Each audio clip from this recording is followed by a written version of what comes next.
సిటీలోనే తిరుగుతాయి. వాటి గురించి ఆలోచించాల్సినటువంటి పనిలే.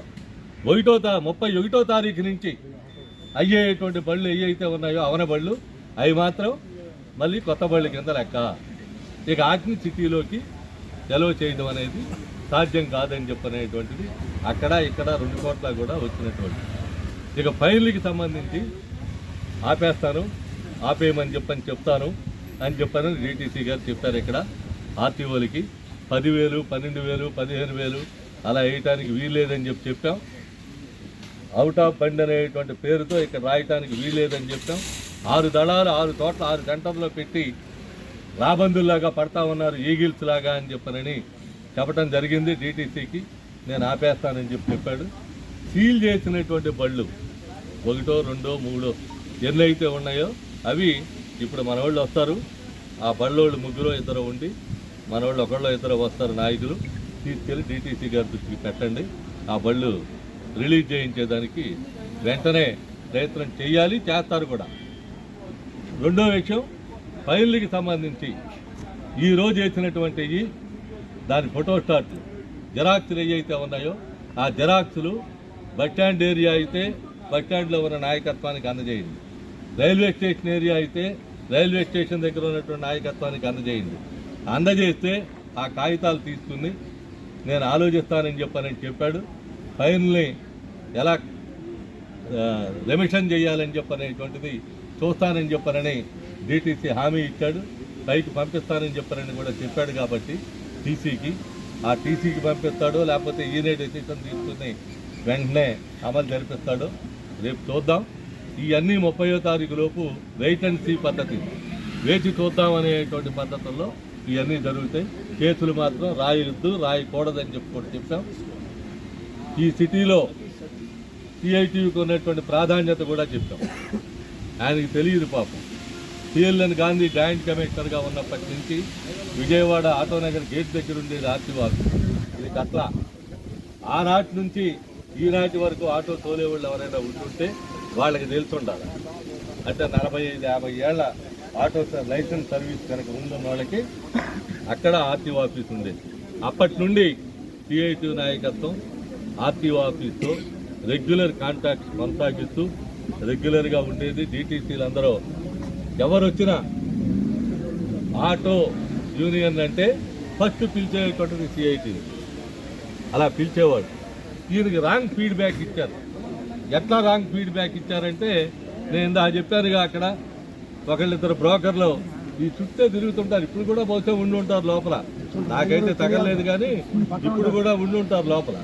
ఈ బ్రోకర్ల పనులు ఏంటంటే ఆడికి 10,000 వేయండి, వీడికి 5,000 వేయండి, ఆడికి 15,000 వేయండి సార్, అందుట్లో తగ్గించమని చెప్పి నేనే వస్తా, నాకు కొంత నేను తీసుకుంటా, మీకు కొంత ఇస్తా, మీరు తగ్గించండి సార్ అని చెప్పానని ఆర్టీఓని బ్రేక్ ఇన్స్పెక్టర్ని మొహమాడబెట్టి బతికేటువంటి సంఘం, అటువంటి గ్యాంగ్ ఒకటి బ్యాగులు పెట్టుకుని సంఘంలో తిరుగుతూ ఉన్నటువంటి గ్యాంగ్ ఒకటి బయలుదేరింది. ఆ గ్యాంగ్ని మీరెవరో కూడా చూడాల్సినటువంటి పనిలే, విశ్వసించాల్సినటువంటి పనిలే. ఖచ్చితంగా సిఐటియుగా నరీదిగా ఉంటాం. సిపి గారైనా, డిటీసీ గారైనా, ముఖ్యమంత్రి అయినా, ట్రాన్స్పోర్ట్ మినిస్టర్ అయినా, ట్రాన్స్పోర్ట్ కమిషనర్ అయినా నిలదీసి నరీదిగా చెప్తాం. అది సిఐటియు పాలసీ. అందుకని సిఐటియు దీనికి సంబంధించినటువంటిది ఈ రోజుకి ఇంకా అది నిలబడి ఉందంటే, ఈరోజు మీరు ఎవ్వరో సిటీలో మీటర్లు లేవు. కారణం, మీకు మీటర్ లేవంటే, మీటర్ల మీద మీరు తిరగట్లేదంటే ఏ పోలీస్ కమిషనర్లు వచ్చినా విజయవాడలో మీటర్ తప్ప ఇంకే విషయాలైనా మాట్లాడతాడు, మీటర్ మాత్రం ఎత్తాడు. కారణం సిఐటి. ఆది కాలం నాడే హైకోర్టులో వేసి దాని మీద స్టే తీసుకొచ్చి విజయవాడ మీటర్లు తిరగాం, మీటర్లతో తిరిగేదానికి విజయవాడ పనికిరాదు, ఇది హైదరాబాద్ కాదు అని చెప్పి సర్వే చేయించి బోర్డులు పెట్టించి ప్రీపెయిడ్ బూతుల దగ్గర చేసినటువంటిది. ఆనాడు బుక్ ఇచ్చి ఆటోలో బుక్లో పెట్టించి బుక్ మీద రేట్లు పెట్టి తిరగమని చెప్పినటువంటిది సిఐటి. అందుకని మీకు చాలా చరిత్ర చాలా ఉంది, ఈ యూనియన్ చరిత్ర. ఇక్కడ ఉన్నటువంటి నాయకత్వం అందరికీ మీకు తెలుసు, మీరు నాయకత్వం అందరికీ మీకు తెలుసు కాబట్టి మీరు గుర్తించాల్సినటువంటిది స్టాండ్లో లేదా బయట తిరిగేటువంటి వాళ్ళు ఎవరికైనా మీరు విషయాలు చెప్పండి. సిఐటి వాళ్ళ తరఫుకి వెళ్తే న్యాయం జరుగుతుంది. సిఐటి తరఫున నిలబడితే మధ్యలో రాయితీలు ఉంటే పూర్తి రాయితీ ఉంటుంది. లేదా నువ్వు కట్టాల్సింది ఏదైనా ఉంటే త్వరమో పనమో కట్టేసి చేతులు కడుక్కోవటం అంటే తప్ప అవతల జేబులో కొంత ఇంకోటి జేబులో కొంత పెట్టేటువంటి సంస్కృతి మాత్రం సిఐటి ఇది కాదు. ఆ రకమైనటువంటి బ్రోకర్ల పని చేయదు. ఆ రకంగా చెయ్యొద్దు ఎవరు. మీరు దాన్ని గమనంలో ఉంచుకొని ఎవరినో ఆడినో ఈయనో తొమ్మాయి గాడినో దక్కాయి గాడినో చూసి ఎప్పుడు రెగ్యులర్గా కనపడుతున్నారు కదా అని చెప్పనని ఇక వీడి వల్ల పని అవుద్దులే అని అనుకుంటే మీరు మోసపోతారు తప్ప ఇంకోటి కాదు. అందుకని దాన్ని గమనంలో ఉంచుకోండి. డిటిసి గారు సిపి గారిని కలిసాం. ఇది లాస్ట్ అండ్ ఫైనల్ టచ్ ఈ రోజుతో. ఇక అడగటాలు ఉండవు.